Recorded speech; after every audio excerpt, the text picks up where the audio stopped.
Hello, hello! Isang mapagpalang araw sa ating lahat. Welcome sa aking another vlog. Pumunta pala kami sa Enchanted Kingdom! Yay! Alam nyo ba, kaya kami nakapunta sa Enchanted Kingdom? Kasi, pag birthday celebrant ka, so ang anak ko ay isang birthday celebrant sa month ng March, so libre po siya. At pati yung pong aming bunso ay 2 years old at wala pa siyang 3 feet, so libre din po siyang nakapasok dyan. Bali po, ang binayaran lang namin dyan is kaming dalawang mag-asawa na 850 pesos. At alam nyo rin ba na sa araw na yan ay March 9 ay family day sa school nila Ezekiel. Kaya po kami nakapunta dyan sa Enchanted Kingdom. Ang Enchanted Kingdom ay matatagpuan sa Santa Rosa, Laguna at nasaktuhan at taga Santa Rosa, Laguna kami at nakapunta kami sa Enchanted Kingdom. Alam nyo rin ba na ang una naming punta dyan ay mag-asawa pa lang kami ng aking asawa. Wala pa po yung panganay namin at saka yung bunso namin. Bali, mga 11 years ago nang una kaming pumunta dyan. At syempre, nung pumunta kami dyan, akala namin libre ang pagkain na pwede mo siyang ipasok sa loob. Yun pala, hindi po pwede. Kaya ang ginawa namin, yung mga baon namin pagkain, kinain namin sa labas kasi hindi siya pwede ipasok sa loob. At meron silang sariling food court. Alam nyo ba, nung kabataan ko, ito yung mga gusto kong lugar na puntahan. Kaso sa probinsya, wala kasing ganyan. At syempre, nasa Mindanao ka, wala namang Enchanted Kingdom doon. So, dito mo lang siya masasakyan sa May Manila, Santa Rosa, Laguna. 11 years ago, ang una naming sinakyan ng asawa ko ay yung Flying Fiesta. Sumakay din kami dyan sa egg na sasakyan na yan, na para siyang maliit na Ferris wheel. At ang ganda ng lugar, makikita nyo naman ang lawak ng lugar. At ayan, pumunta na tayo sa Grand Central. Ang ganda ng lugar na to kasi para siyang yung Hollywood style yung lugar niya. At maganda yung place na to kasi dito rin kami tumambay noon. Una kami nakapunta sa Enchanted Kingdom at parang ganun pa rin yung itsura niya, hindi siya nagbago simula nung una kami nagpunta 11 years ago. So ayan, nag-ikot-ikot muna kami dahil pupunta kami dyan sa malaking Ferris wheel na yan at talagang gusto kong sumakay dyan. Kaso nga lang, nung pumunta na kami dyan sa Ferris wheel, hindi pwede yung aming 2 years old na baby. Kaya ang ginawa namin, nagantay na lang kami. Ang sumakay na lang ay sila daddy at si Ezekiel. At alam nyo ba, tumabot kami ng 1 hour kakaantay sa kanila. Hindi pala ganun kadali mag-antay na ganun. Ng 1 hour kang mag-aantay sa kanila. Wala kami ginawa kundi nakaupo lang. So ayan ay yung Christmas tree nila na napakalaki. May Christmas tree pa rin kahit na March niya. Sa mga oras na yan, nag-aantay kami sa kanila, kay daddy at kay Ezekiel. So tingnan nyo naman yung aking bunso. Pinabayaan ko lang talaga siya na maglaro dyan. Para naman hindi kami maboard at hindi siya maboard sa kakaantay sa kanila. At tuwang-tuwa naman yung anak ko kasi lahat ng mga dumadaan dyan, pinapalo niya ng balloon.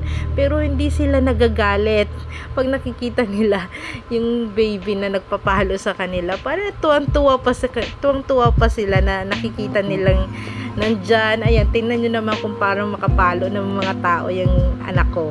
After 1 hour na pag-aantay namin ni Zion, ayan, pumunta na rin kami sa may food court. At pagpunta namin doon, ayan, nasaktuhan namin na may nagsasayaw dyan. Iba-iba yung mga nagsasayaw dyan. May naka-costume na chicken, may naka-costume na ibon, at mga sumasayaw ng yung parang Indian song. So ayan, marami crowded po yung araw na yan kasi nga Sabado siya.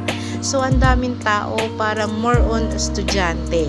So ayan, hindi nakakatuwa lang, no, kasi binigyan kami ng Panginoon ng pagkakataon, ng chance na makapunta ulit dyan sa Enchanted Kingdom nang kasama namin yung mga anak namin. Kaya salamat sa Diyos at binigyan niya kami ng lakas at kakayanan at binigyan niya kami ng blessings upang maranasan namin makapunta dyan sa Enchanted Kingdom. Ayan, yung una naming sinakyan, yung space shuttle na yan, talagang hilong-hilo ako dyan at ayoko nang sumakay ulit kahit napilitin pa ako ng asawa ko, ayoko na talaga.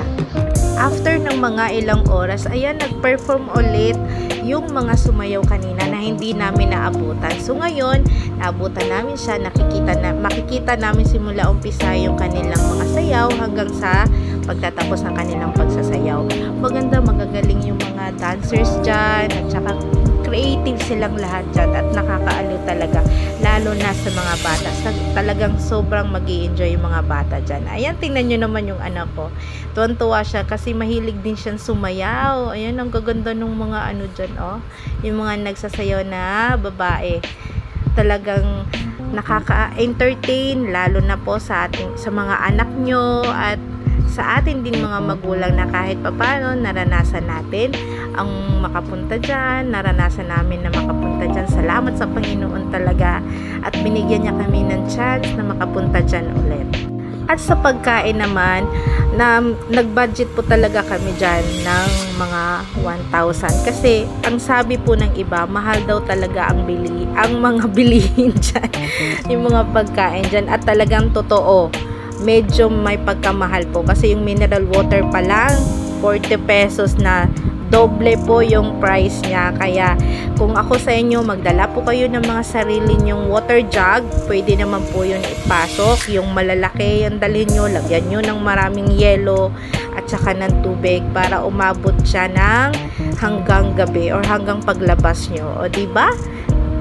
Nakakatuwa lang talaga na makita mo yung mga bata kung gaano sila kasaya kahit na medyo maliit pa yung bunso namin, 2 years old pa. Syempre sa kanyang pag-iisip hindi pa niya siguro maaalala yung mga bagay na ito, pero para sa amin ng mga magulang niya ay isang nakakatuwang experience at memorable talaga to para sa aming lahat. Kaya maraming salamat sa ating Panginoon at patuloy kami magpapasalamat sa Kanya sa lahat ng biyaya Kanyang pinagkaloob sa amin.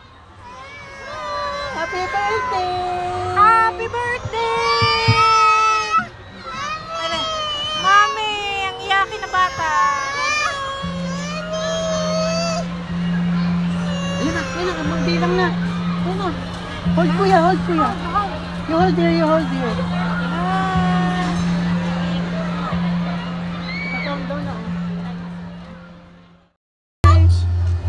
Quiet, oh, they're flying, oh.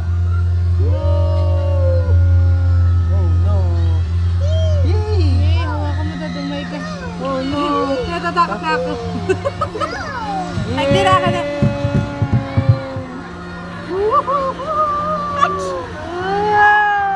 Sayad! So nice! Ang sarap!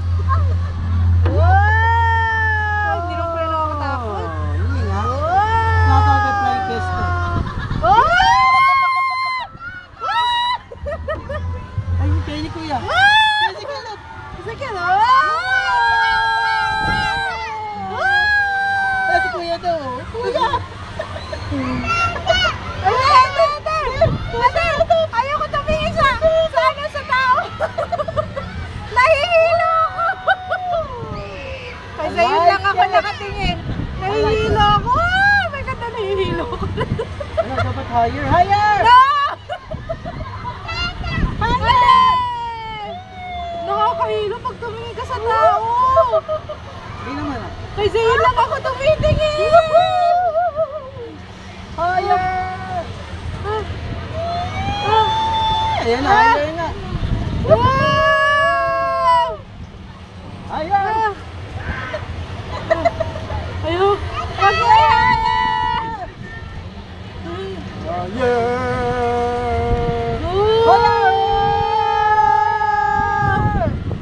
Kuya to Ginjay, kuya. Higher!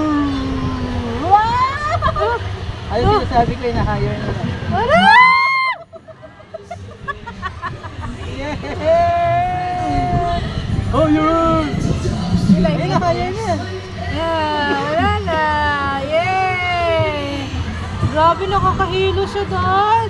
Nahilo ka na to. Oo, pag tumitingin ako sa kanila, nahihilo ko. So, ayan, ito naman yung makikita natin. Ito, ang tawag nito ay Rio Grande, sabi doon ni Daddy. Hindi na kami nakasakay dyan kasi ano na, mag-aalas 6 na ng gabi at saka ang haba ng pila. Baka abutin na naman kami ng 1 hour dyan kakaantay. So ayan, naglibot-libot na lang kami. So ayan naman, yung nasa likuran ni Daddy, yan yung twin spin. Hindi rin kami nagpunta dyan kasi, hindi rin kami sumakay dyan kasi ang haba ng pila.